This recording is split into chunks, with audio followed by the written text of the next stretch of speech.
Hey everybody, welcome back to History Student Reacts. Today we'll be watching the Second Punic War Part 3 by Oversimplified. Yes, this is Oversimplified's new video, so this will be an exciting one. So last time we saw Hannibal arrive in Italy, campaign up and down the Italian peninsula, and we ended with Rome's devastating loss at Cannae. Today we're gonna go from there. Now, if you'd like to support the channel, you can check out my Patreon linked down below, or you can become a channel member by hitting the join button next to the subscribe button. I really appreciate any and all support. So with all that out of the way, let's jump right into this reaction. This video was made possible by NordVPN. Click the link in the description to get an exclusive deal with 4 extra months. Head over to the merch store to pick up some character pins, calendars, and more. Also, ever needed to enact vengeance on your enemies, but always felt too shy? No. Well, fear not. Little Hannibal is here. Support our channel. Never have by I heading seen over to Hannibal in such a cute form. oversimplified.youtube.com and buying your very own pocket-sized piece of vengeance. Our exclusive Hannibal figure is in limited supply, so get it quick. Previously. Alright.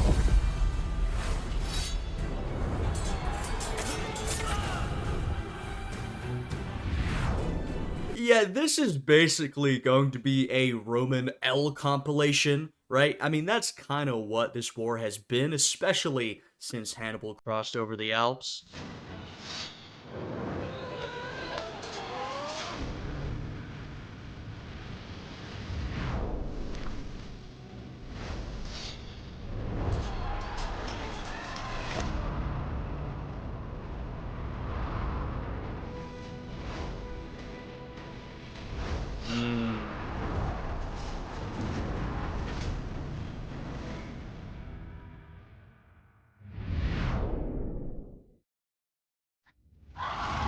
Not good.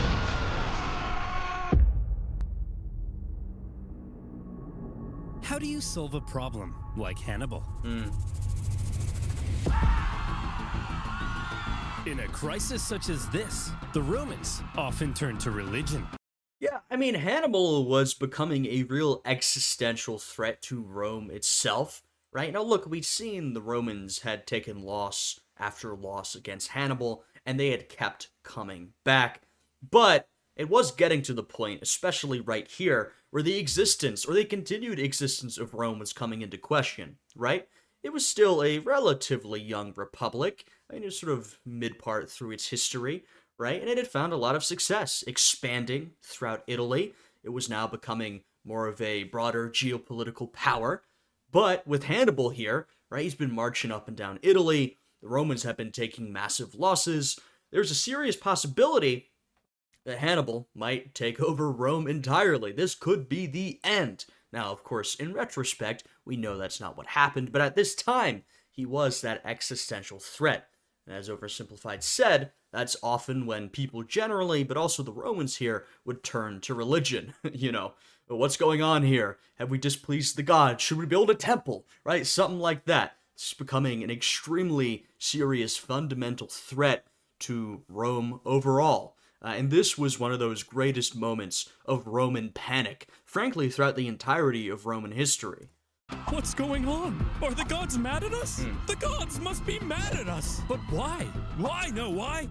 2 of the Vestal virgins broke their sacred oath and lost their virginity. Surely that's why. That's why Hannibal's kicking our ass. What should we do with them? Appease the gods! Bury them alive! Ugh. Who did they even boink? It was those guys! Huh? What should we do with them? Beat them to death! Oh. Needless to say, the Romans were freaking out. See, and this is why we talked a little bit about human sacrifice in one of the other Punic War videos. And while, you know, ritualized human sacrifice was not a common or frequent part of Roman culture, let's not say they never did anything that looks a lot like human sacrifice, because that's basically what this is. They're conducting a murder, a sacrifice to appease the gods. You know, the Romans frowned on that sort of stuff among other cultures, but they would occasionally do stuff like that themselves. And this, by the way, is not the only example. Okay, now that that's out of our system, Let's go find a real solution. Yeah. The real solution, first of all, involved raising a new army. Remember, at Cannae, Hannibal had wiped out the biggest army Rome had ever fielded. Possibly 20% of Rome's military-aged men. And remember, this wasn't the first massive loss Rome had taken, so they're really working through their entire population of military-aged men. They're gonna really have to start drawing from many different groups of people if they want to solve this problem. Rome needed to replace those losses, and fast, before Hannibal arrived at their gates. But where would those replacements come from? Rome had a few ideas. Quick! Lower the age of conscription! Yep, classic. Put down those Digimons! You're a soldier now! Enlist all these slaves Yep. with the promise of freedom! And I mean, this was a pretty radical proposition, especially the second one for the Romans. Lowering the age of conscription, that's relatively common. If you say a country or a state or whatever beginning to enlist enslaved people and promising freedom, a slave society like Rome, that's how you know they're getting desperate, right? They're, like I said, they're broadening who they need to bring into the military because they've really worked through a lot of their people. And equip them with all these religious weapons and armor. Anything we've got. Right. All right, men. You are Rome's last line of defense. Man the walls. All right, part 3. After the earth-shattering defeat at Cannae, the Romans expected Hannibal to arrive at their gates any day now. In Hannibal's camp, the mood was triumphant. We did it! We won! So when do we march on Rome? Today? I'm free in 10 minutes. Yeah, I mean, this was the big expectation, right? Hannibal's won battle after battle against the Romans. Cannae was frankly devastating. The idea is, all right, now Hannibal's going to march on Rome, right? He's going to march on the capital city. That's what the Romans would have done, right? This is the time to take it all. Whoa, slow down. We're not going to Rome. We're staying right here. Are you an idiot, Hannibal? No, I'm smart. We don't need to march on Rome, because after what we did, the Romans are definitely going to surrender. Watch. Hey, Jim Bob. Yes, sir? Go to Rome and discuss peace terms. Yes, sir. Hey, I'm... So Hannibal decides not to march up, right? This has been an extremely debated decision ever since, maybe Hannibal's most controversial decision. You know, of course, especially in retrospect, right? Since Rome wins this war, a lot of people say if Hannibal had marched on Rome in this moment, he could have won it all for Carthage. He could have changed the course of this conflict. Hannibal decides not to, right? He wants to negotiate with the Romans, which probably would have worked for most other empires, but, you know, Romans, they are intense, right? Also, this would have been a difficult siege to conduct. I'll give him that. Hannibal may not have had the necessary equipment. Would have taken a long time. Remember, also, you know, Hannibal he's up high right now. He's been winning all these battles. But he is still relatively isolated on the Italian peninsula. I know he's gathering allies, allies that were formerly Rome's allies, but I do think he is still a little concerned that if he gets into a protracted siege, that does open him up to some weaknesses and vulnerabilities, especially if he's struggling to get support from Carthage, which sometimes he did, right? So Hannibal decides not to march on Rome for those and, you know, other reasons we don't exactly know, right? We can't see what was going on inside his head, but he makes this determination. I'm here to discuss peace terms. Piss off! They told me to piss off! What? They didn't surrender? No! And they were mean! Hannibal was learning that Rome had an unprecedented attitude towards surrender. Even when Hannibal offered to ransom thousands of prisoners back to Rome, a pretty common practice in ancient warfare, the Romans refused. And remember, the Romans are desperate for more men to fight in their military. They're drawing from children. Hannibal comes back. He's like, all right, first of all, I've defeated them so badly they should accept peace. I will ransom back some of your men that you so desperately need. No, they don't accept it, right? These Romans will not accept surrender. They will keep on fighting, right? This is a character trait we saw throughout the First Punic War especially, and we're seeing it here. Opting to let their own men be sold into slavery rather than paying a penny to the enemy. It was clear that in order to defeat Rome, you had to annihilate them. If any Roman man was still standing, you hadn't yet won. But still, Hannibal decided not to march on Rome, and it was a controversial decision.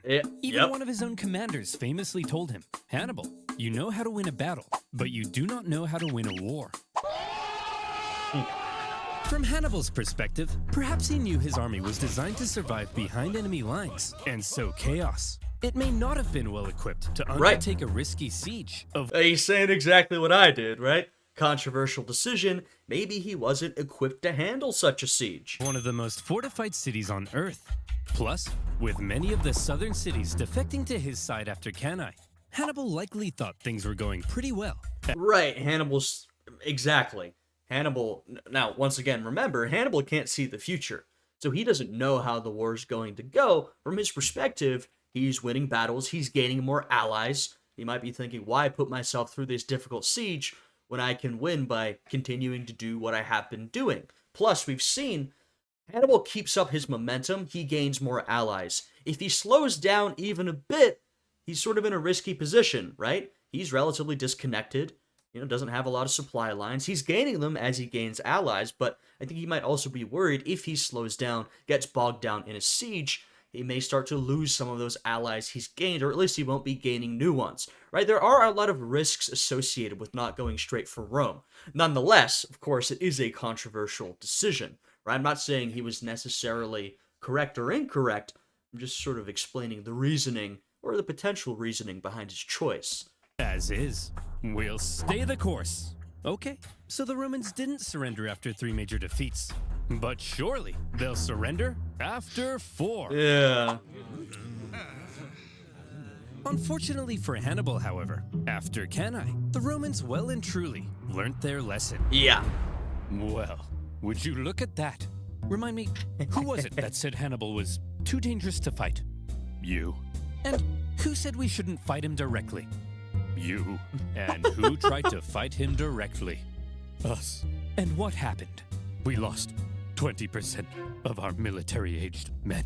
That's right. So tell me, when Hannibal approaches, what do? We run away.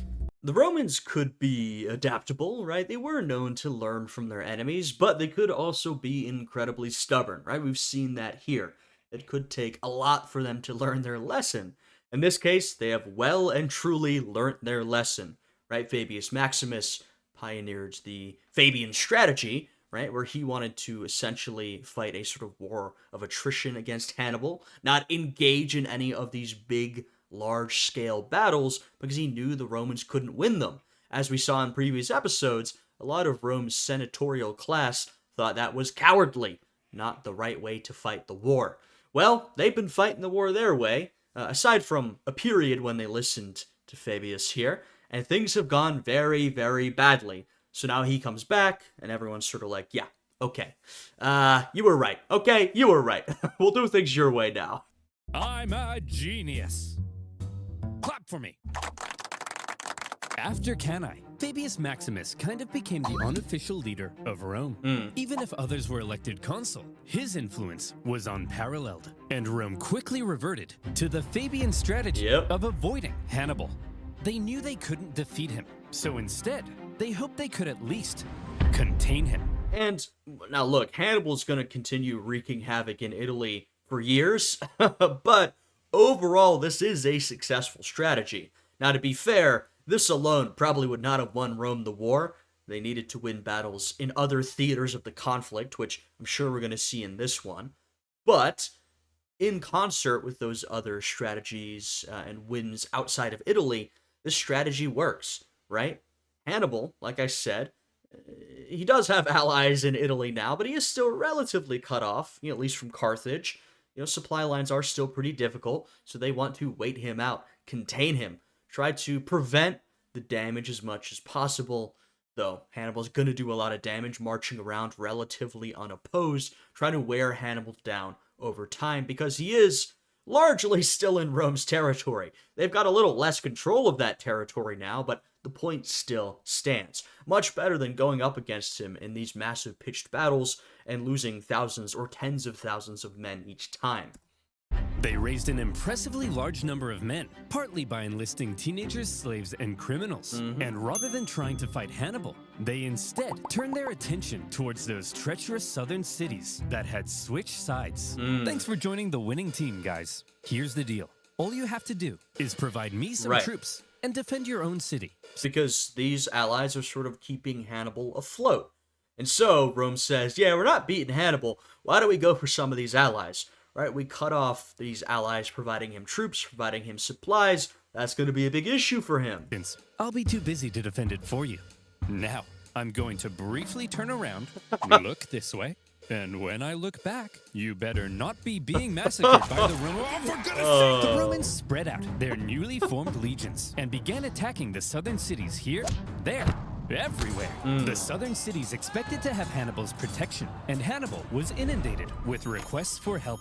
He was forced to run around southern Italy, trying to encourage defection while rescuing his own allies. Sometimes this is what you have to do when you're fighting against such a great general. You can think of the late Napoleonic Wars, before Napoleon was sort of overwhelmed by the weight of the armies against him, where the powers opposed to Napoleon decided, you know what, why don't we just keep pushing, and whenever Napoleon comes near, we'll back away, push somewhere else, right? We don't necessarily want to fight him on his terms, because he's too good, right? But whenever we fight the French without Napoleon, we tend to win, right? And so this is a strategy that has been used multiple times when you're facing such an incredible general. It's like, yeah, we can't take him on. So why don't we take on his allies or his supply lines or his men when he's not there, you know, etc., etc. Try to remove him from the picture.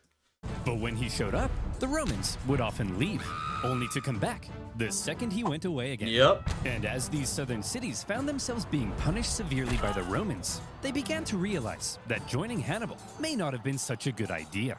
Yep. Hey! You think you're so big? Attacking my allies? Why don't you come out and face me? Because you're scary!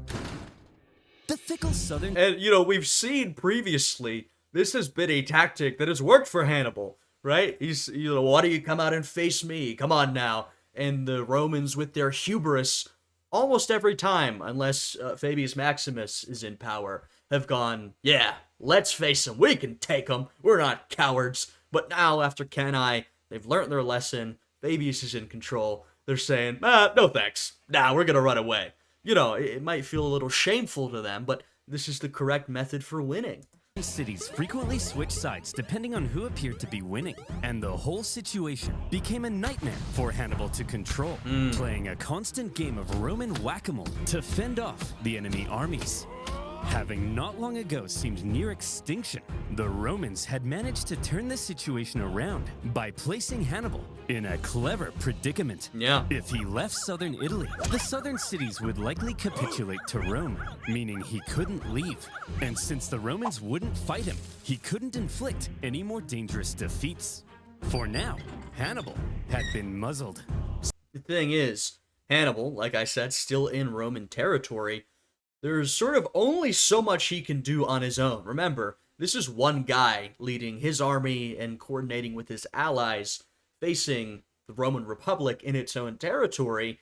You know, we've seen Hannibal accomplish so much, but as just a person, which he was, he does have some limitations. Southern Italy had been his prize for his impressive Italian campaign. But those clever Romans found a way to take his prize and turn it into his prison. With the Fabian strategy neutralizing Hannibal for now, the Romans were freed up to refocus their attention to other fronts. Exactly. Like I was saying, if the Fabian strategy is all that was being done, it would not have been enough. You need to focus on other concerts of the war, and you need to win there. This whole time, while we've been discussing Hannibal and the Italian campaign of the Second Punic War, fighting had actually been occurring elsewhere. Yes. For example, in 216 BC, the Romans had sent an army north to punish the Celtic tribes that had joined Hannibal.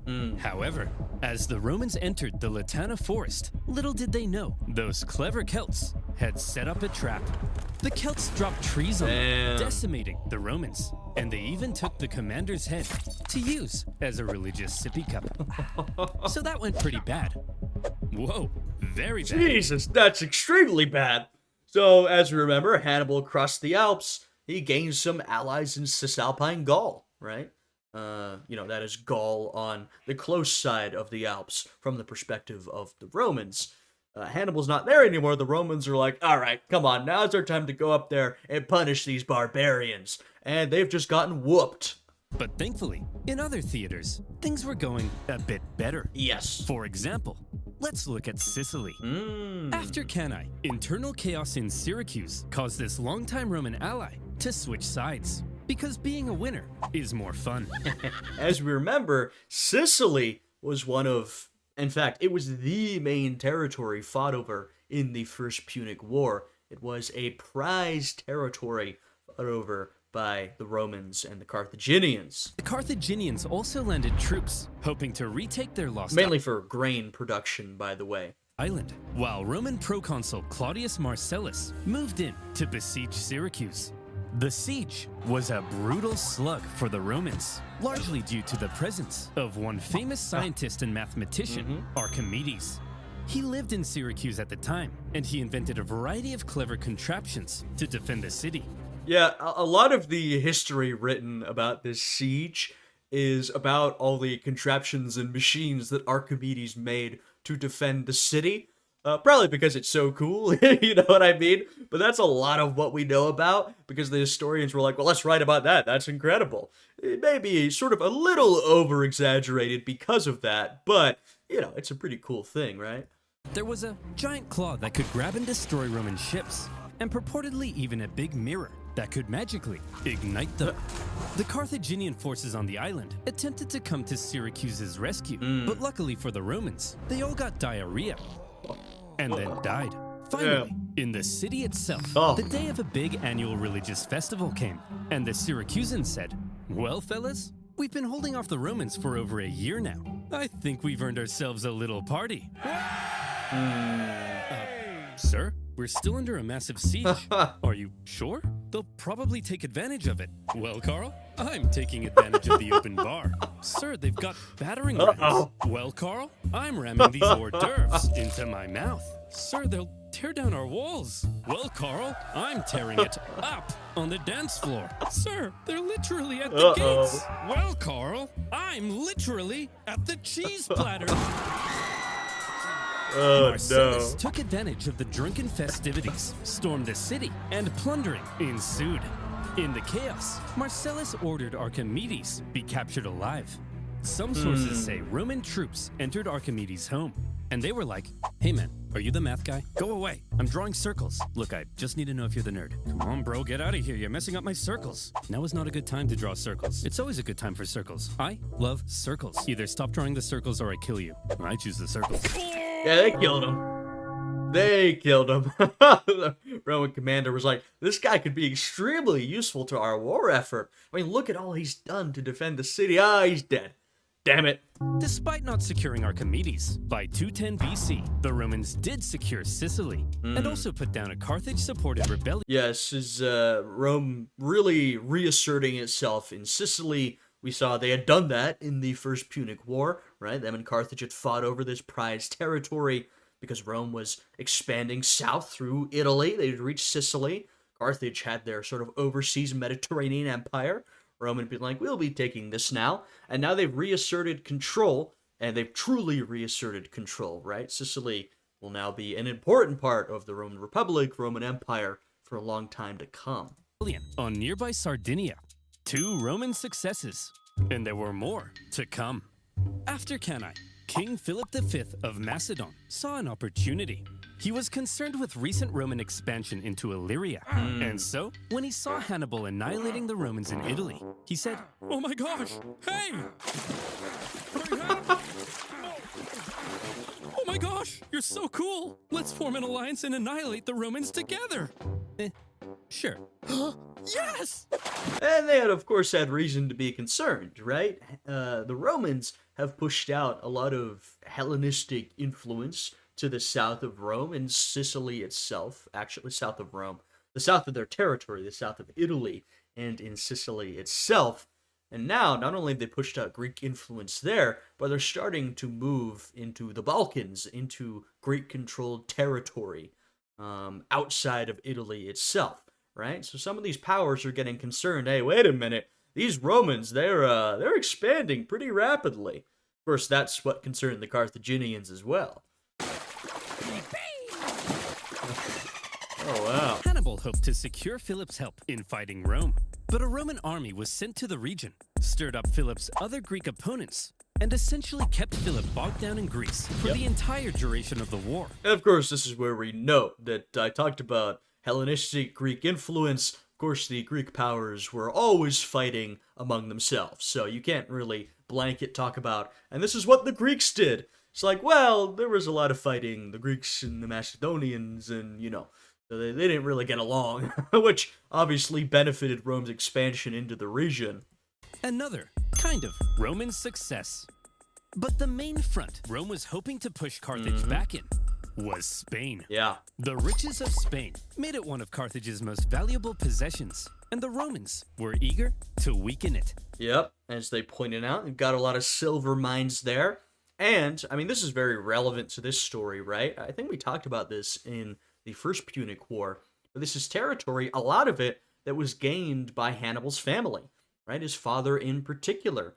The Barca family had really established a name for themselves, a reputation. And in fact, they sort of primarily controlled the territory. Of course it was under the label of Carthage, but their family really sort of ruled over it, individually, under the label of Carthaginian. But they had a lot of power, and they made a lot of money, right? And so this is an important territory for Rome, right? If they want to push against Carthage and avoid Hannibal in Italy, the place they're going to push is going to be in Spain. And also, I think I pointed this out previously. I do find it interesting that, Hispania, Spain here, was such an important territory or colony due to the silver production. And then, you can fast forward more than 1,000 years into the future. And for Spain, some of these colonies in Latin America will be important because of their silver production. So, Spain, once playing the role of the silver-producing territory, in the future would play the role of the colonizer. It's interesting. I guess just shows you how important silver's been throughout history. I just find that, not a connection that really matters that much, but just an interesting little tidbit. Remember way back at the start of the war, the consul Scipio was supposed to go to Spain, but ended up rushing back to Italy when he realized Hannibal was crossing the Alps. He then faced Hannibal at Ticinus and had to be rescued by his son. Yeah. Well, after he recovered from his wounds, he proceeded with the original plan and joined his brother in Spain. There, the two Scipio brothers fought a successful campaign against Hannibal's brother, Hasdrubal. Yeah, so the conquering of Spain for Carthage was sort of a Barca family affair. Some of the fighting in Spain and beyond Spain, as we're going to see, has become a Scipio family affair. Over the next few years, they won a number of key victories, even taking Saguntum, the city that had kick-started this entire war. Yet more Roman success. A trend appeared to be emerging. Whenever the Romans fought anyone other than Hannibal, they usually came out on top. Exactly. Perhaps these other fronts would be the key to Rome taking back control. The thing is, Carthage has this one incredible, more than generational general, Hannibal. Right? They've got Hannibal. He's an extraordinary threat to the Romans. But you put him to the side, which is hard to do, but that's essentially what the Romans are doing. They're putting him to the side. If you do that, Rome is far more a military culture than Carthage is, right? Carthage is about trading, right? They set up all these trading colonies. They are a country of traders and moneymakers. Historically, a lot of their military forces have been hired mercenaries. Now, the Barca family has sort of superseded that. They've done their own thing, and Hannibal's the best example of that. But largely, that is not Carthage's deal. Rome, on the other hand, they are an expansionist military state, right? They're far more about military expansion and warfare than they are about being a trading empire. Now, Rome will be a trading empire. They'll evolve into that. But they're far more suited for this type of warfare than Carthage is, right? And so that's the idea behind this strategy. If we can try to ignore Hannibal, box him in, we've got a much better shot at defeating Carthage in all these other fronts, all these other theaters of the war. Of this war. Perhaps it was time for Rome to return to their old ways of being the aggressive go-getters. And perhaps it would help if Rome had a Hannibal of their own. That would help.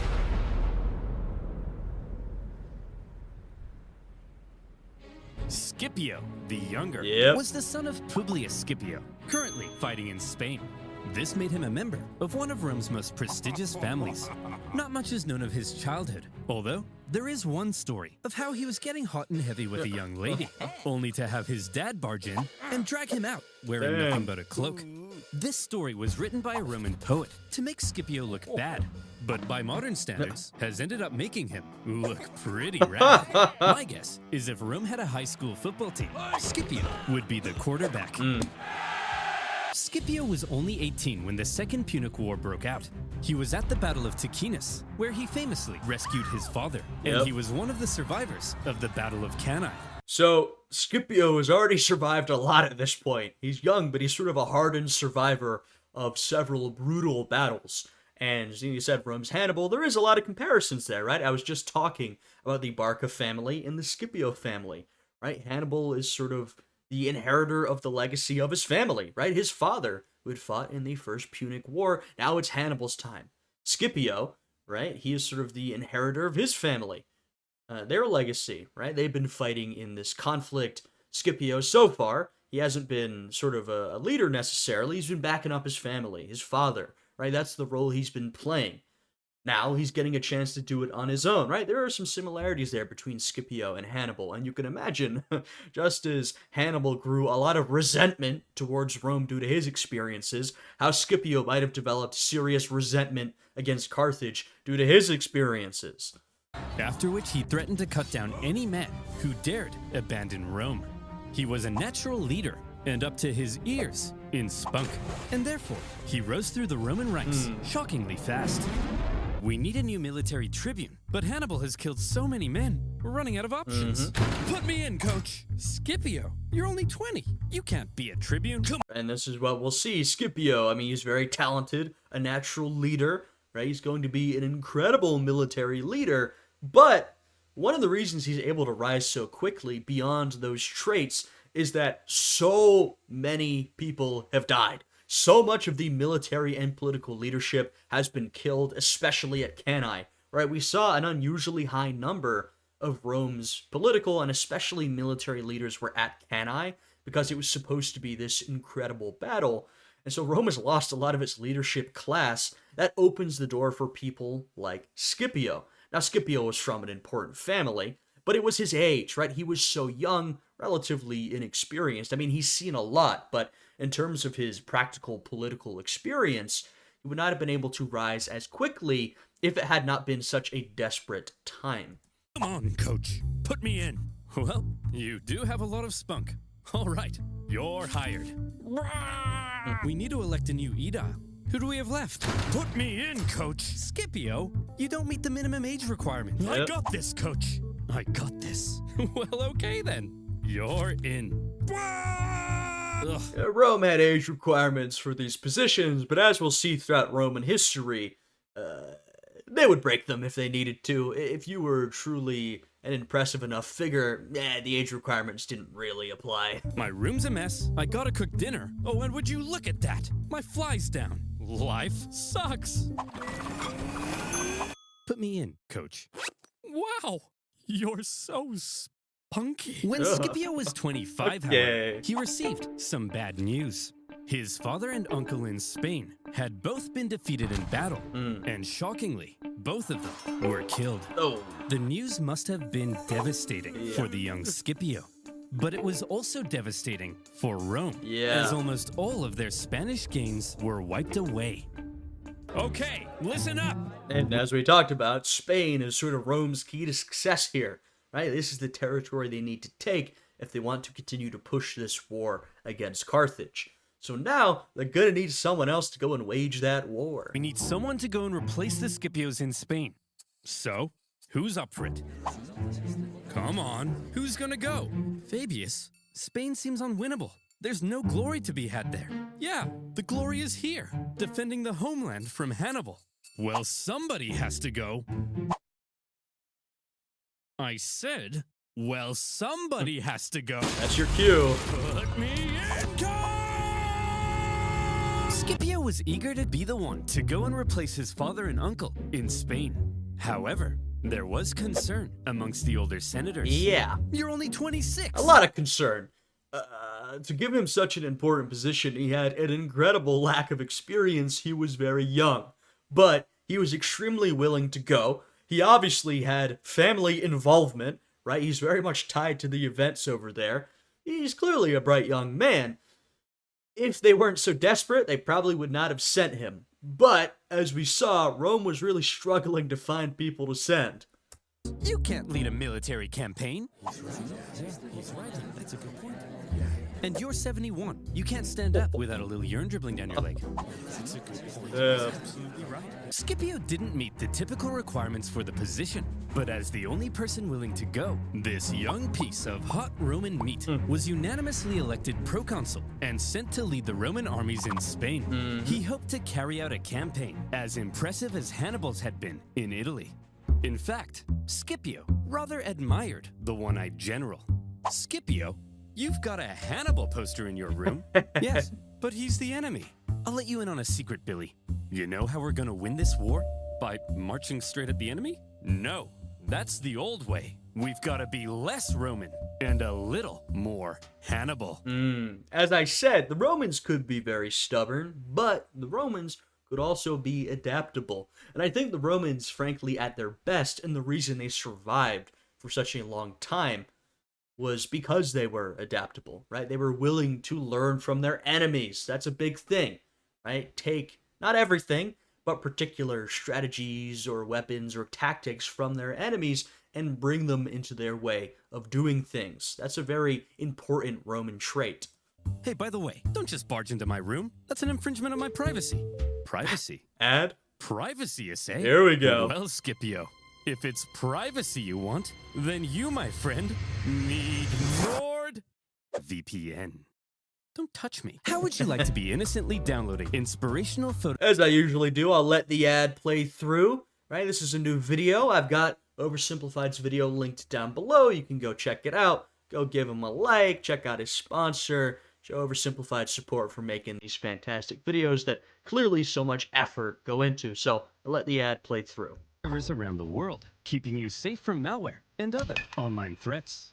Their Threat Protection Pro features go the extra mile in preventing your data being stolen by scanning your downloads for malware, blocking malicious websites, and even detecting fake online shops. DolceandBanana.com? I don't think so. But that's not all. With NordVPN, you're not just protected. You can also unlock better deals in other regions and access content that isn't available in your country. So get protected today by heading to nordvpn.com/oversimplified and grab an exclusive deal with 4 extra months for free. That's nordvpn.com/oversimplified.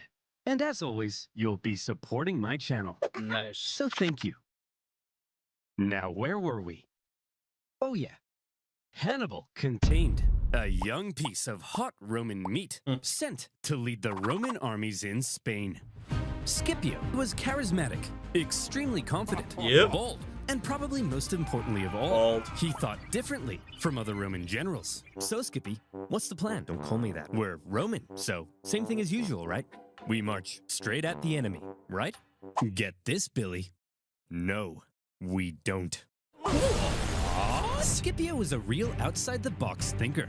There were 3 main Carthaginian armies in Spain, 2 led by Hannibal's brothers, Hasdrubal and Mago, and another led by Hasdrubal Gisco. Most Roman generals might have looked at these armies and said, I just gotta, march straight at these guys and kick their ass and stuff. But not... We've seen how that's been working out for the Romans in this conflict. Now, look, that strategy has worked out for the Romans many times throughout their history. But you're gonna need a little bit more than that if you want to win here. And fortunately, Scipio is bringing a lot more than that. Scipio.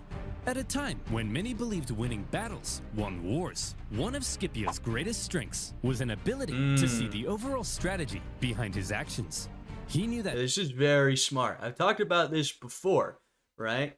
It's like, yeah, you have the sort of immediate impulse to win a battle, win a battle, win a battle.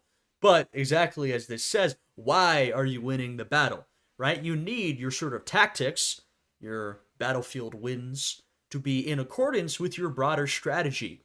You need to understand why you're doing what you're doing, and that might make you behave differently. You may take different battles than you otherwise would. You may, act differently, maybe take a retreat where you wouldn't before, right? You need to understand why you're there. Your tactics need to be in accordance with your strategy. You shouldn't just be fighting brainlessly for no reason. The Romans occasionally have been guilty of that. Generally they're a pretty military-minded bunch. They found a lot of success. And, frankly, a lot of times, if you keep winning battle after battle, you will win the war. But not always, especially when you're in a situation like this. You need a sort of greater strategic mind, like Scipio, or Hannibal, though, even Hannibal struggled with this a little bit. that Spain was the closest thing Hannibal had to a base of support. With its mass resources and manpower, it's where Hannibal likely hoped to get supplies and reinforcements from. Spain's base of support was the city of New Carthage, the most fortified city on the peninsula, perfectly positioned to communicate with and receive supplies from Africa. And so, if Scipio managed to take New Carthage, he could take Spain. And if he took Spain, then maybe Hannibal would fall. Yeah, we've talked about Hannibal's sort of supply lines, how connected he was to his allies back in Carthage, not a ton. Of course, he's got a real family base, a base of power back in Spain. Scipio wants to cut him off from that. Scipio, Spain wasn't just some sideshow. It was the main show, and it all rested on New Carthage. But a surprise attack on Carthage's capital city in Spain? It was a ridiculous idea. Even if you pull off the 7-day forced march past the Carthaginian armies to New Carthage. Once you get there, you'd only have a couple weeks to take the city before the Carthaginians arrived to kick your ass. Sieges of cities that fortified usually took months, if not years. So, Scipio, how are you going to pull this off? Well, first of all, to make sure the surprise plan stayed hidden. It's a very bold plan, right? The sort of boldness so far we've only seen out of Hannibal. And the Romans' response, with their boldness of their own, has not worked. And in fact, the only way they found to not even beat, but sort of suppress Hannibal has been the Fabian strategy, which is to back off, right? So we have Scipio here. He's got a different approach. Of course, he's in a different theater of war, but this is an extremely bold plan. Scipio kept it a total secret, even from his own men. Where are we going, Skippy? I'm not telling you. Is it Disneyland? I'm not telling you. Skippy.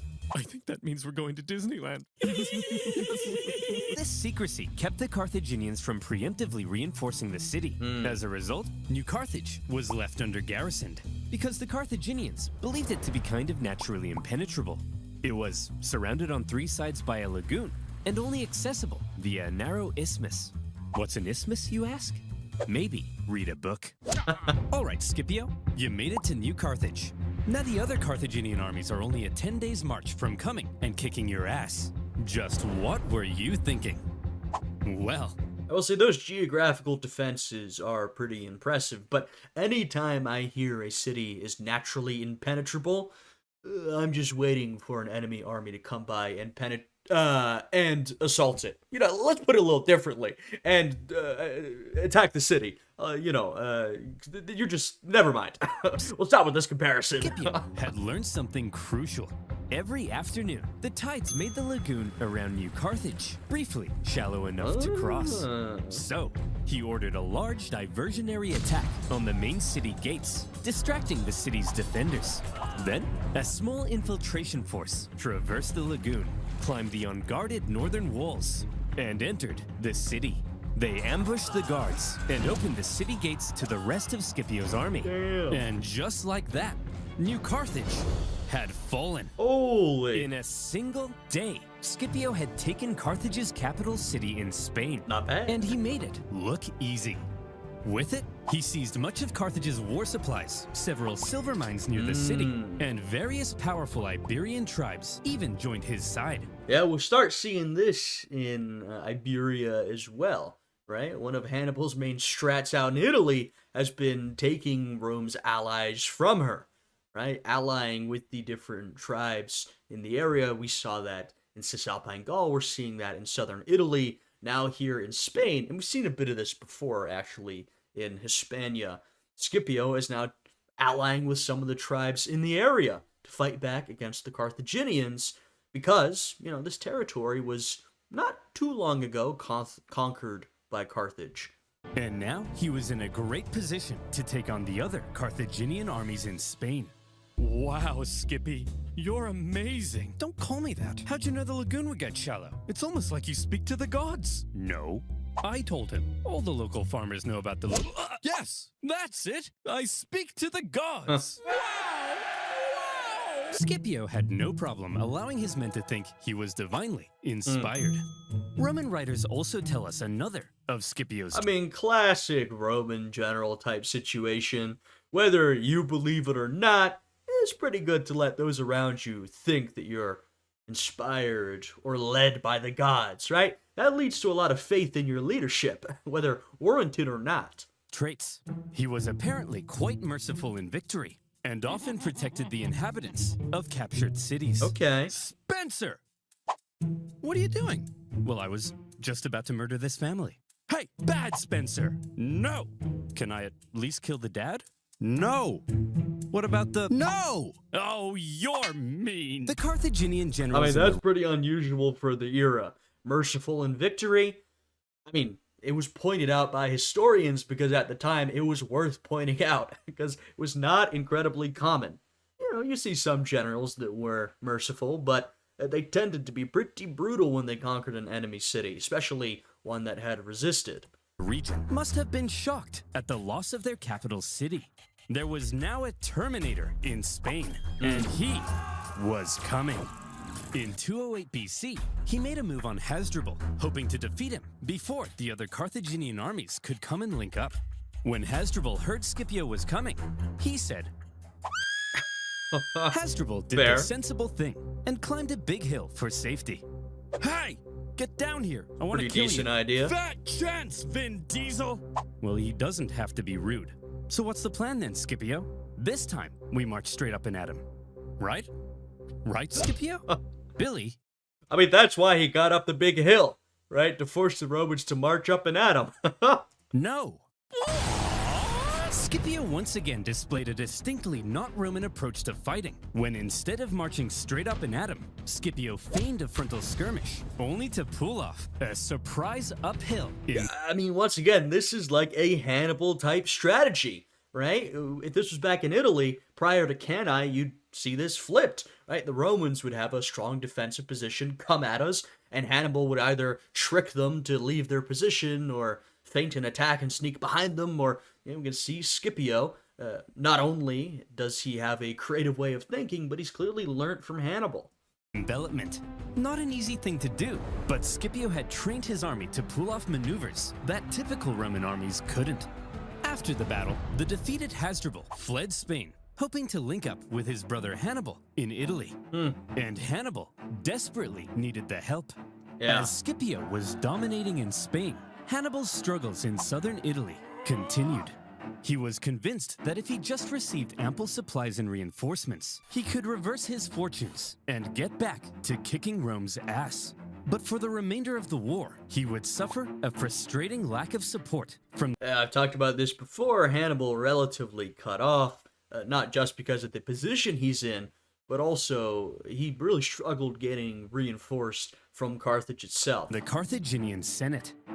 After Cannae, Hannibal had sent his brother Mago to Carthage, where he famously... We have dealt with, sorry to keep yapping. Well, why am I apologizing? I'm doing so much yapping. But we've seen there's been issues with Carthaginian politics before, conflicts between Hannibal's family, Hannibal in particular, and the Carthaginian Senate, and that's not unique to them. Right? We saw lots of conflict between Fabius Maximus and the Roman Senate, and that led to chaos and devastation for Rome.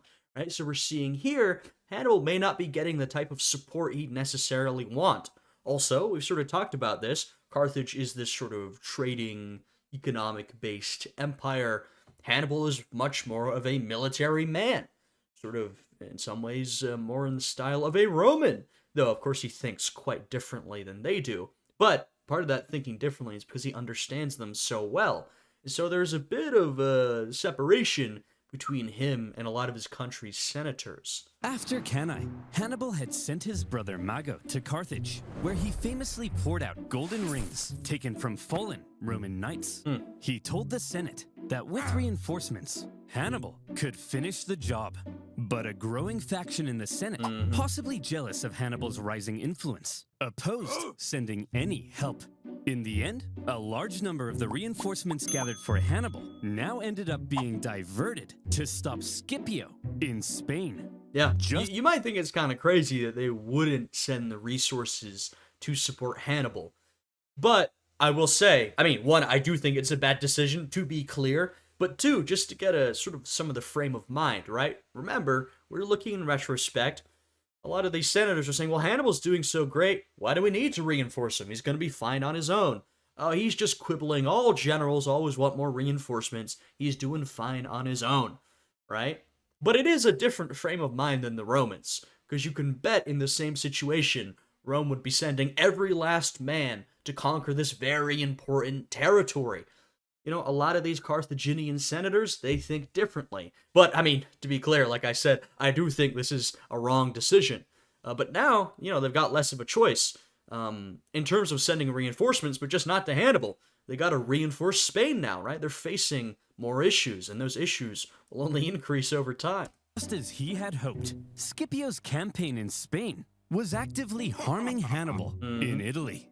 However, those reinforcements meant that when Scipio made a move on the remaining Carthaginian armies in Spain, they now likely outnumbered him. Whoa. With the odds heavily stacked against him, it would take some serious skill to win this battle. This time we're gonna march straight at them, right? No, Billy!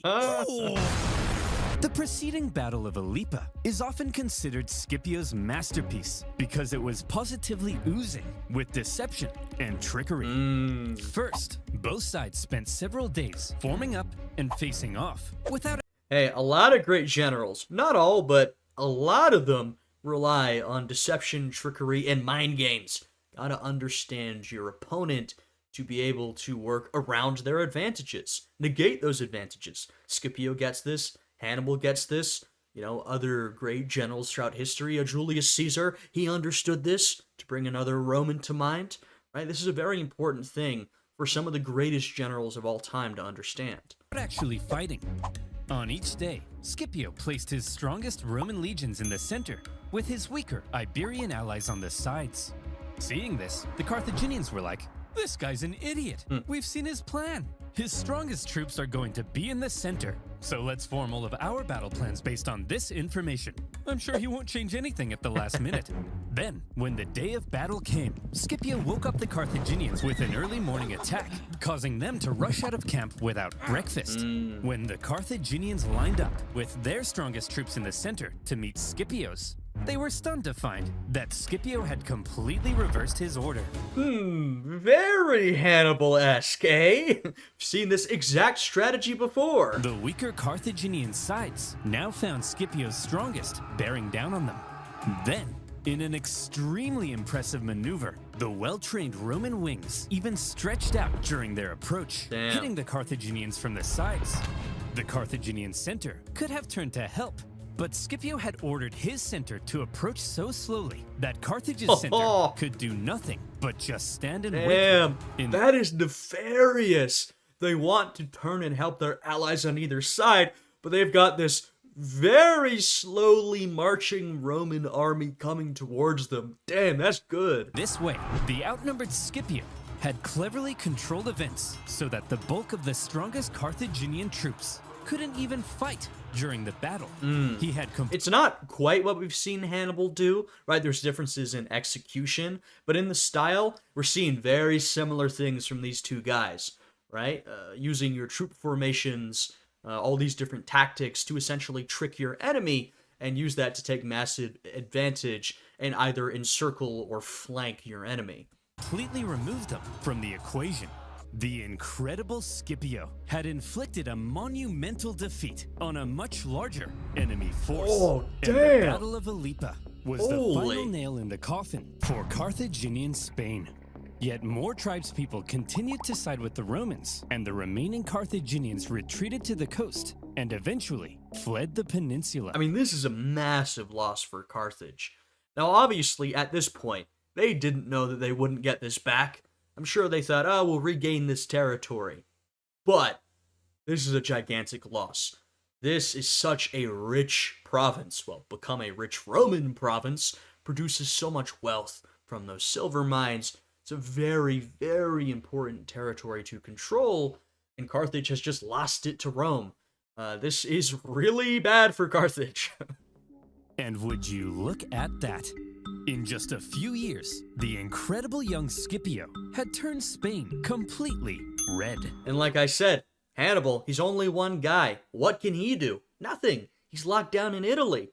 You know, Hannibal is great. He's one of the greatest of all time. He's just one person, though. There's only so much he can do without support.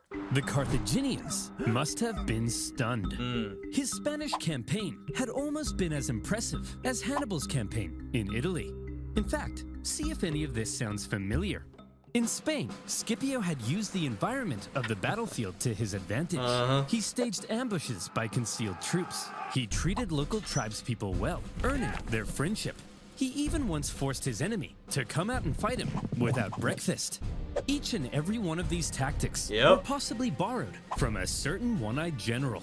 In all the battles Scipio had fought against Hannibal, it seemed he may have been taking notes. Absolutely. Hey, Scipio!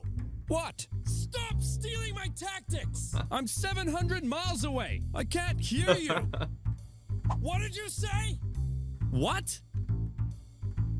What? Better yet, Scipio's achievement in taking a well-fortified city, plus his understanding of the overall strategy, has led some historians to argue he wasn't just as good as Hannibal. Whoa. Scipio may actually have been better. Damn. This young man, who many in Rome had doubted, had just shut those silly billies right the flip up. Mere years ago, it looked like Rome had no chance of even surviving this war. But now, the momentum of war was shifting astonishingly fast. And for Hannibal in Italy, things continued to head south. I think it's fair to compare the two. I will say Hannibal's name has survived far more well-known than Scipio's has. They're both very well-known, but Hannibal far more so. You know, Hannibal was a pioneer, right? He really brought these tactics, these strategies onto the scene. I mean, I still think he is the greater of the two. His accomplishments in Italy were incredible, right? You know, I still think those are more impressive than what Scipio accomplished. And just the fact that he was essentially the first one to do it, right? Scipio's taken notes, which is a great trait to have. You know what I mean? So I think it's fair to compare the two, especially at the time, but looking in retrospect. And of course, you know, we know who's going to win in the end. It's not Hannibal, but I still think Hannibal, he's definitely the greatest of this conflict.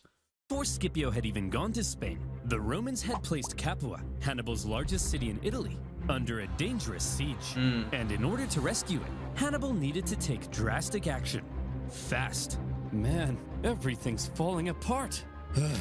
Fine, I'll do it. Do what? Yeah, you've convinced me. I'll march on Rome. Hannibal, that conversation was 5 years ago. It's too late. No one's trying to convince you to march on Rome. I said I'll do it. Quit nagging me. Ugh. Hannibal finally marched on Rome, hoping it might draw the Romans away from Capua. The Romans saw Hannibal approaching their city, and they freaked the hell out. Hannibal is said to have closely approached the city walls, inspecting the defenses, as the Romans inside quivered in their togas. However, Hannibal probably knew he had no chance of taking the city. Yeah. The whole thing was a feint, and Hannibal soon left. Very frightening to the Romans, but as we talked about earlier, Hannibal essentially had this one moment. Now, it was longer than a moment, but he had this opportunity to take Rome. You know, maybe it wouldn't have worked. We talked about the issues with it, but that was his chance. He passed it over. You know, he's just not in as strong a position as he was those years ago. The Romans famously coined the phrase, Hannibal is at the gates, to describe a moment of crisis or severe desperation. But for accuracy's sake, the phrase should probably be, Hannibal is at the gates. But don't worry, it's just a feint to draw the Romans away from Capua. And it didn't even work, because the Romans stayed at Capua, and the Capuans misunderstood and thought Hannibal had abandoned them. And so, they surrendered the city. Damn. But apparently that's not as catchy. Despite a few successes, Maybe not. including an ambush in 208 BC, where Hannibal managed to kill both consuls in one go. That's some classic Hannibal stuff. Yeah, just kill both consuls. Yeah, let's just go for it. That's a classic Hannibal moment. Returning to his roots. was slowly but steadily losing his grip on southern Italy. Even Hasdrubal, who had fled Spain to join Hannibal, never reached his brother. He made his own dramatic crossing of the Alps, just as Hannibal had done.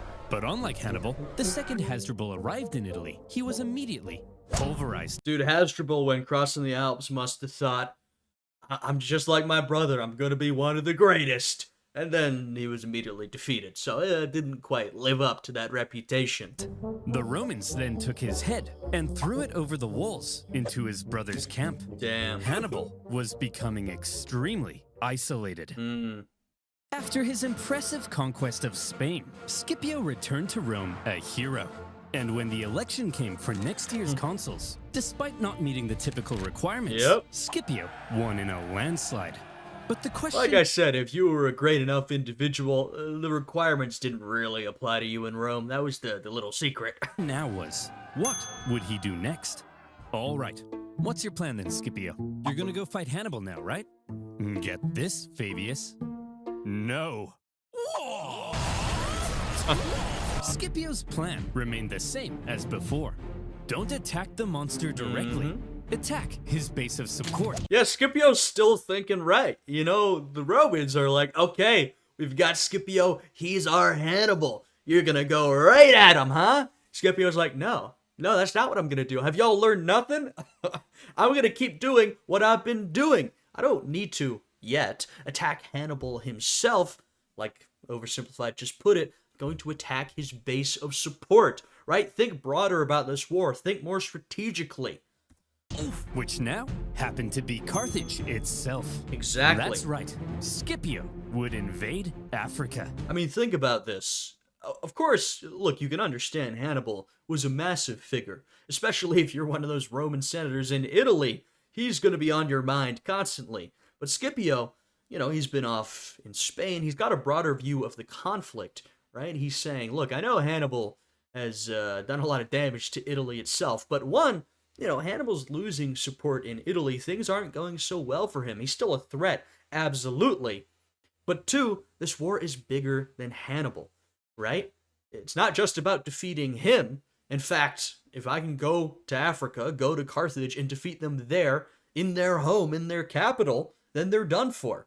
Now, of course, we know Hannibal's going to get involved, but once again, he's saying it's not all about Hannibal, right? And to be fair, that shows how great a threat Hannibal was.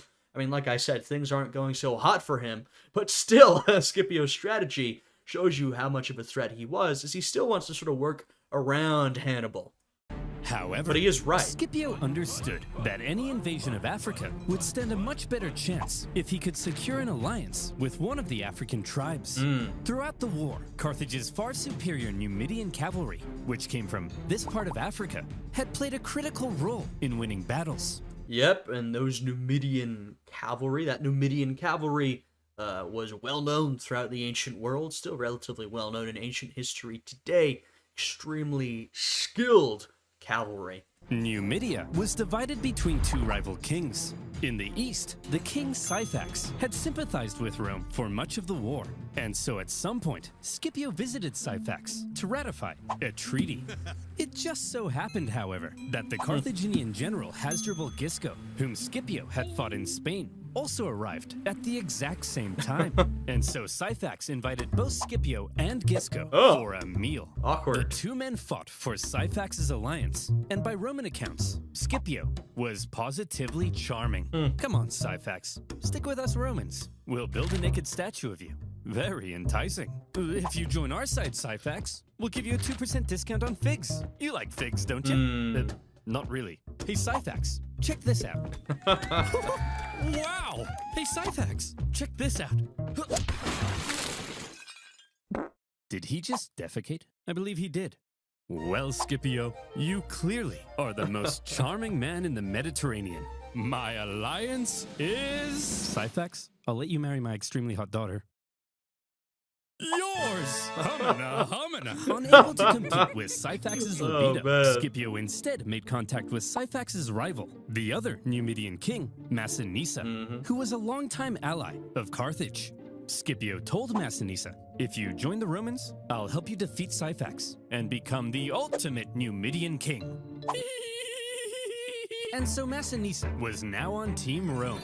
Good job, Skippy. With a Numidian alliance solidified, Scipio prepared for his invasion of Africa. He raised a volunteer force that included many of the disgraced survivors from Cannae, and he set sail. Well, Terry, any news from Italy? Has Hannibal won the war yet?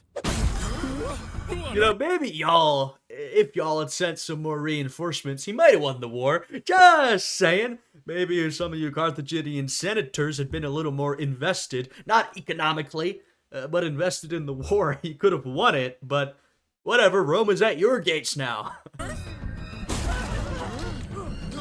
Here's Skippy! Jesus. The Roman landing sent a clear message to the Carthaginians. You don't invade us. No. We invade you. For the first time in the war, the Carthaginian homeland was under threat, and the Carthaginians needed to defeat Scipio at all costs. They gathered a huge army led by Hasdrubal Gisco, with allied Numidians led by Syphax, and they ordered them to get Scipio the hell off their continent. Sources say at this point, Scipio was severely outnumbered. Scipio? Well, now Scipio is in a similar position to Hannibal, right? Scipio is in enemy territory. It might be hard for him to get reinforcements. He may be cut off from supply lines, right? He's in a difficult situation. But I will say, the Romans are an expansionist military empire. They're still a republic, but that's what they are, right? So this is far more their type of thing than Carthage's. Army's huge. This is their bread and butter. There's no way we can beat off all these men. How are we gonna beat off all these men? Okay.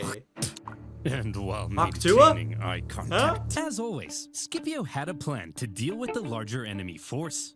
It just so happened that Syphax was offering to try and broker peace between the Romans and the Carthaginians. And Scipio smelled an opportunity.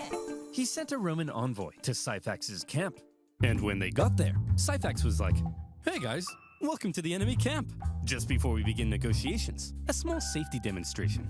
As you can see, our huts are made of grass and reeds. Very flammable.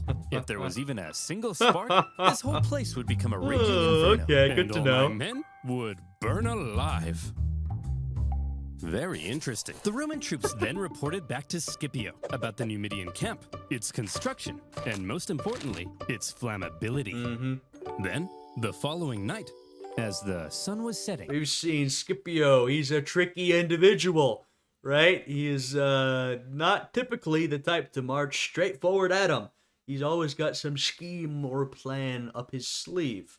Over the beautiful African plains, and the Carthaginians got all comfy in their beds, they began to gently dream of Carthaginian figs and child sacrifice.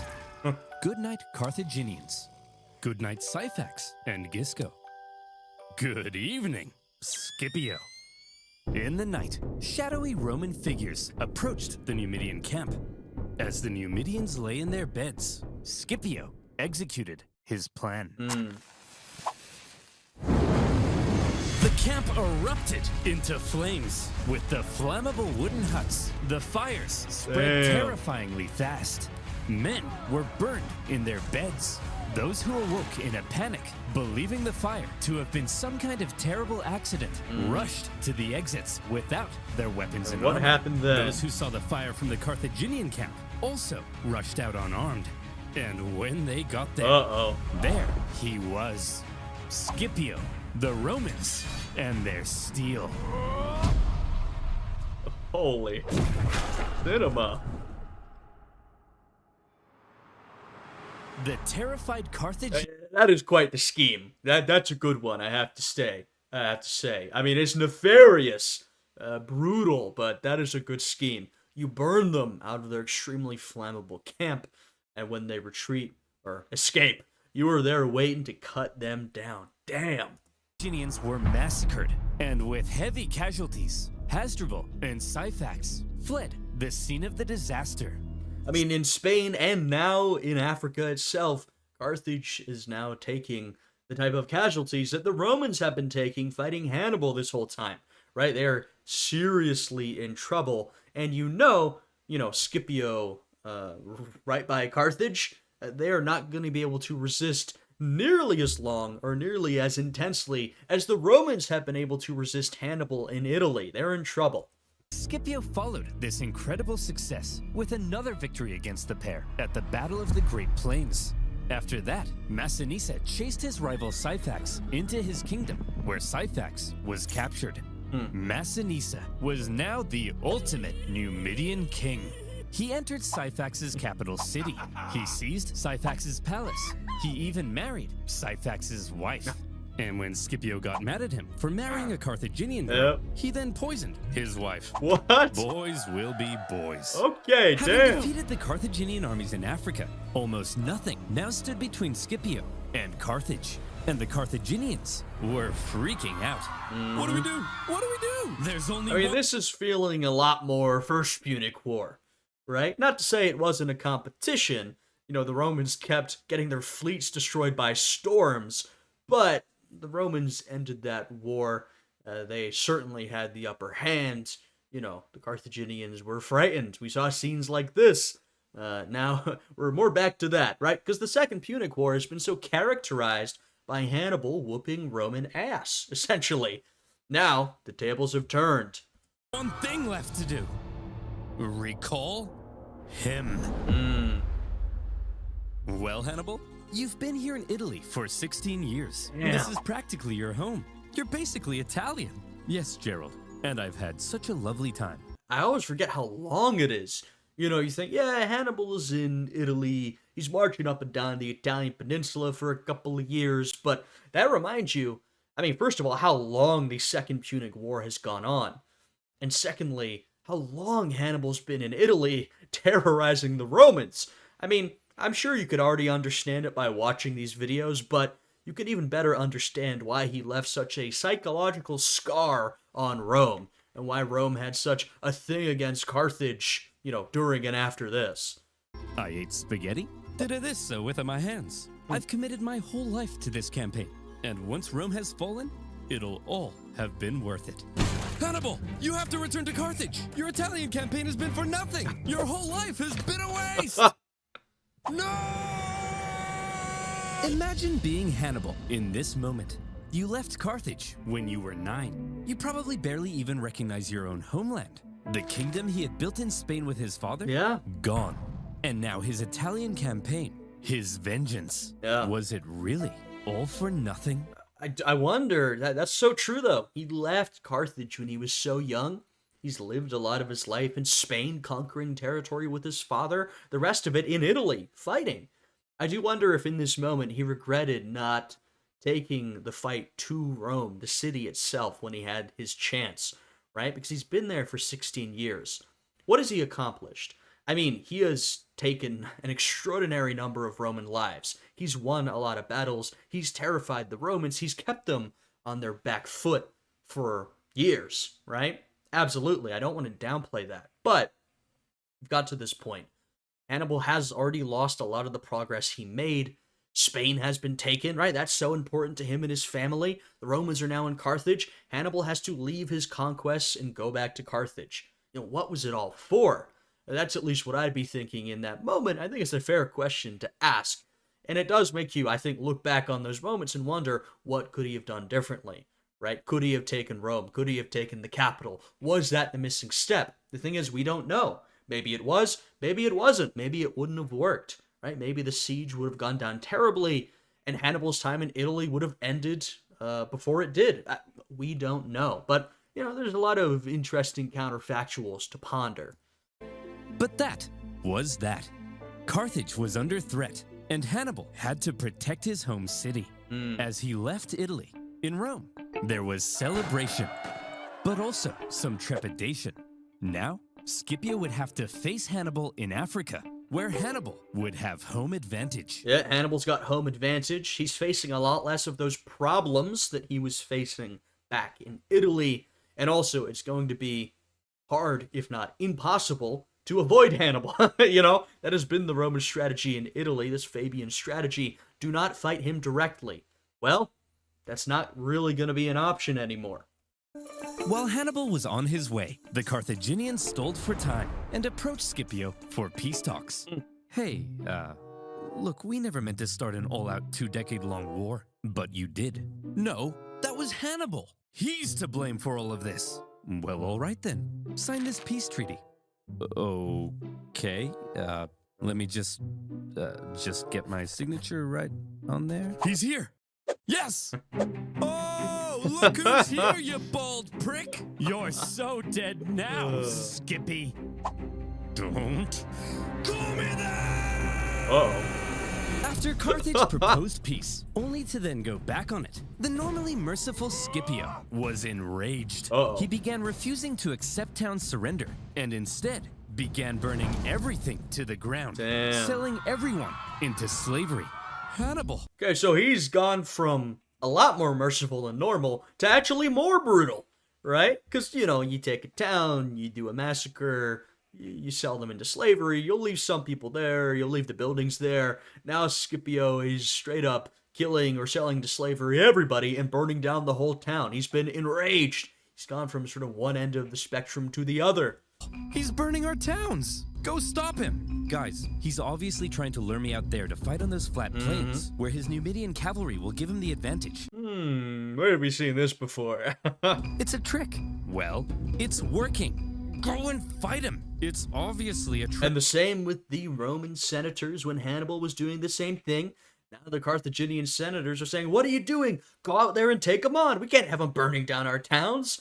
Hannibal's like, I've seen this before. This is what I did. And we're falling for it. Go and fight him.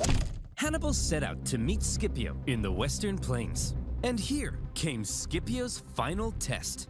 Finally, the teacher would face the student, the two greatest generals of all time, in one last, decisive battle. Would Hannibal's genius still shine through? Or would Scipio prove that he had surpassed the master? Yeah. Before battle, the two great generals rode out from their camps and met in person for the first time. Hannibal, I'm a huge fan. I thought you'd have more hair, and I thought you'd have more eyes. Touché. They then had a conversation, which I'll paraphrase. Hannibal said, at the start of this war, I had great fortune in Italy.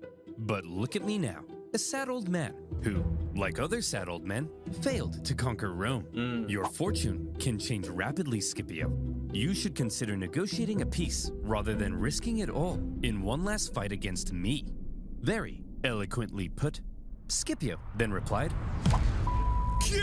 Negotiate? Negotiate what? Damn. I took Spain. I'm about to burn your pathetic city to the ground. What could you offer me in negotiations? I already have it all! Ah! Oh my goodness. seriously though, Hannibal, I am such a big fan. And so, We've seen Scipio could be a charming guy, but it's my understanding Hannibal had a little bit more tact to him. Scipio was definitely an intense individual. it was settled. The two great generals would face off one last time in the epic Battle of Zama. Scipio gave his men, consisting of many survivors from Cannae, a pre-battle speech, telling them not only would they gain redemption, but they could become masters of the world. Hannibal told his men probably nothing, because most of them didn't even speak the same language. As the two armies lined up for battle, something interesting became clear. Hannibal had more infantry and hoped to use them to brute strength the Romans. But Scipio had the nimble Numidian cavalry and hoped to pull off an envelopment.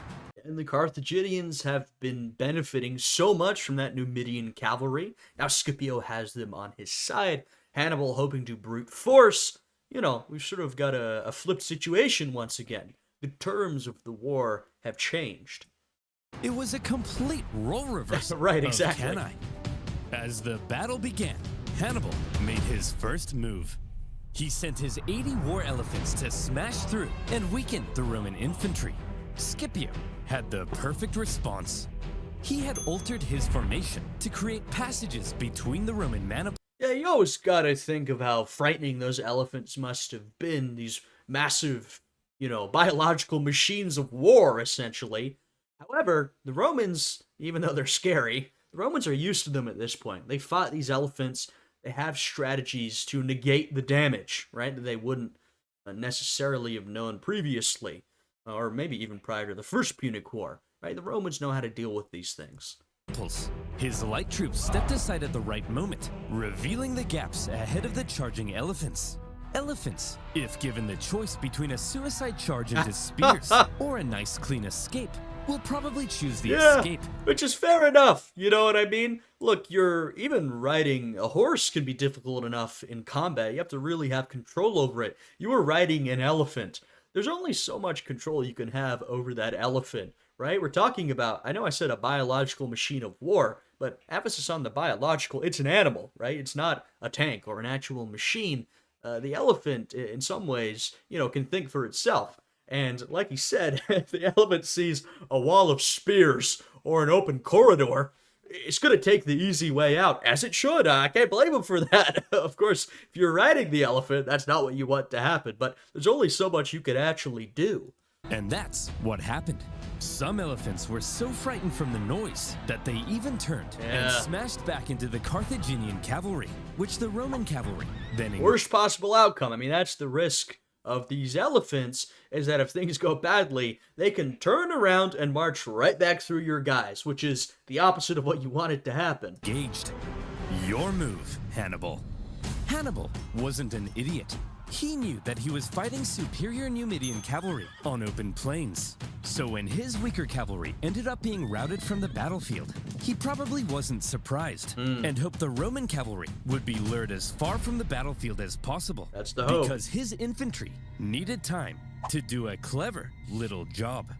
Hannibal had the numerical advantage, and he had positioned his army in 3 lines. The weaker troops were at the front, while his best men, the army that had been with him in Italy, were in the rear. As the Romans smashed into the weaker front lines, they managed to cut through them, but suffered losses and exhaustion in doing so. The same with Hannibal's second line, so that by the time the Romans reached Hannibal's superior third line, the 2 sides may have now been about equal in number. But the exhausted Romans had just fought an entire battle to get there, while the remaining Carthaginians were fresh and ready to go. Right, so we're seeing, the roles have kind of been flipped. Hannibal is going for a more brute force type of strategy, but he's still thinking. He hasn't lost that brain of his. He's thinking about how best to maximize his advantages. Hannibal was still a genius. And this is where the final race began. Could Hannibal's stronger infantry finish off the Romans before the Roman cavalry returned from their pursuit? Who would be quicker, the Carthaginian infantry or the Roman cavalry? The answer: the cavalry. They had cooled off their pursuit just in... Sort of unsurprisingly, this is a well-trained cavalry. It's got some discipline to it. It knows it's got to turn back and go back to help the rest of the army. Time to turn around and hit Hannibal from the rear. And that was the deciding move. As the sandwiched Carthaginians were hacked to pieces, Hannibal knew he had lost, and he escaped the battlefield. It was a battle that some historians say was well fought on both sides. Both showed their genius, but fortune fell in the favor of Scipio, with just a few thousand Roman casualties compared to 40,000 Carthaginians. Scipio had won. Not good. I will say, I think this battle's an interesting one, Zama, where this, in many ways, look, the 2 generals still show their brilliance. They've got a couple little tricks here and there, but as far as I can tell, Zama is more of a knockdown, drag-out fight. Straight up, face-to-face battle than a lot of the battles we've seen throughout this series that did resolve revolves, more around trickery or deception or mind games. There's a little bit of that, but Zama is more of a straightforward army v army, straight up battle. Which is interesting because it's not necessarily what you'd expect from either of these guys, right? But even though, they did show their brilliance, they showed some tricks throughout Zama, it's an interesting one to think about. Hannibal advised the Carthaginian Senate that it was time to surrender. 17 years of war, finally over. The terms Rome placed on Carthage were harsh. They lost territory and were Real harsh. prohibited from starting any more wars with anyone without Rome's explicit permission. Carthage basically became a weak Roman client state. Yeah. And what if these two military... Carthage is stripped of a massive amount of its territory, especially its overseas territory, right? Never again will a Carthaginian trading empire threaten an expanding Roman state. Carthage is forced to pay a massive indemnity, and they're essentially restricted in terms of their military activity. Their fleet is restricted. Like he said, they become a Roman client state. geniuses. Well, Scipio returned to Rome triumphant. For his victory in Africa, Oh, yeah. he was given the title Scipio Africanus. Which is what he's best known as today. Scipio Africanus came back incredibly popular, very accomplished. He would have some beefs with the senatorial class throughout his life. He was a pretty intense character, but he remained beloved by the majority of Romans, very popular throughout his life. He was a hero. He had delivered Rome from an existential threat, and so, from here on out, he was primed to dominate Roman politics. He was even offered to become consul for life, but he humbly refused. Politics being what it is, however, jealousy eventually grew. Yep. Scipio and his family ended up battling accusations of corruption, and Scipio, possibly becoming tired of Roman politics, retired to a nice country house by the coast. Hannibal also took a leading role in Carthaginian politics after the war, but again, due to jealousy, factionalism, and a possibility of arrest by the Romans, he eventually entered exile. He spent the remainder of his years out east, even advising enemies of Rome. Yeah. Rome's hatred of Hannibal Hannibal continued with his military activity, sort of at a lower level than previously, whereas Scipio played politics and then went to chill in his villa. He's like, you know what, I'm fine with just being a popular hero. I don't need to be involved with all this political scandal. endured, and they never stopped hoping to someday capture the monster. One story is told of how when a much older Hannibal was chilling in the city of Ephesus, a Roman delegation was sent to the city, and in that delegation was Scipio Africanus. The two men met for the second time. I don't know if this actually happened, but it's told by Appian, so you can decide or not. Look, there's a lot of ancient tales that have some people who claim they were real, some who don't. We can't really know.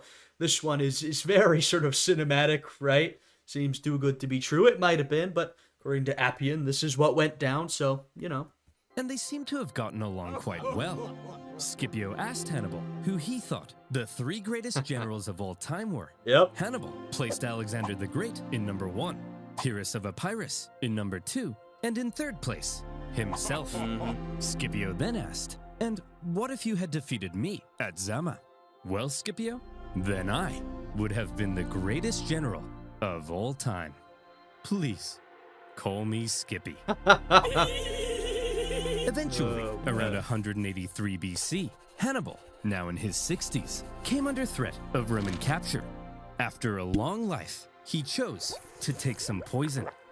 According to Livy, his last words, "Let us now relieve the Romans of the anxiety they have so long experienced, since they think it tries their patience too much to wait for an old man's death."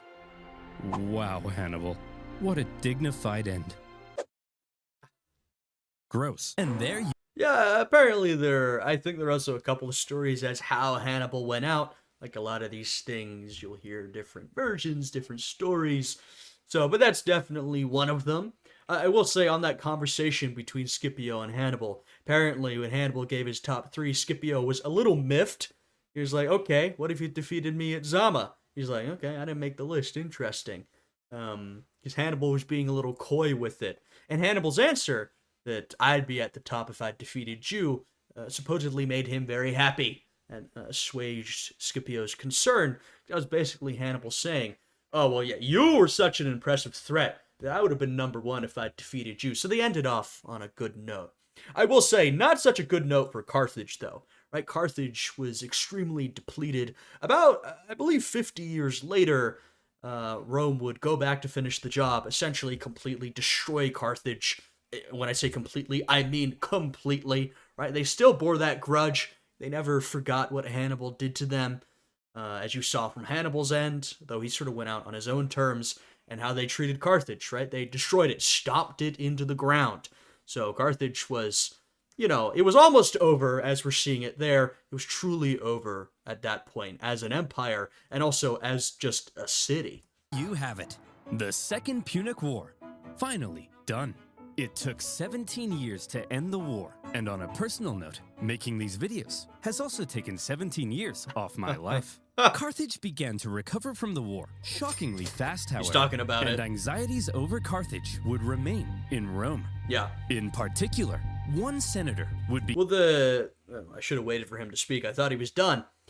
Carthage, right? They've always been this economic trading empire, and so they get back to doing what they do best, which is making money and trading, right? And that worries Rome. Begin calling for one last crusade against Carthage to end the threat once and for all.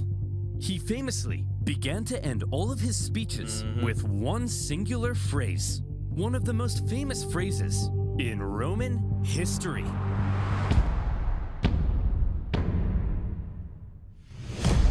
Yep. Had a real problem with Carthage. No shot, we're getting the third Punic War? Okay. I thought that was just sort of an ending point. I didn't know it was going to be a teaser. Okay. Well, there you go.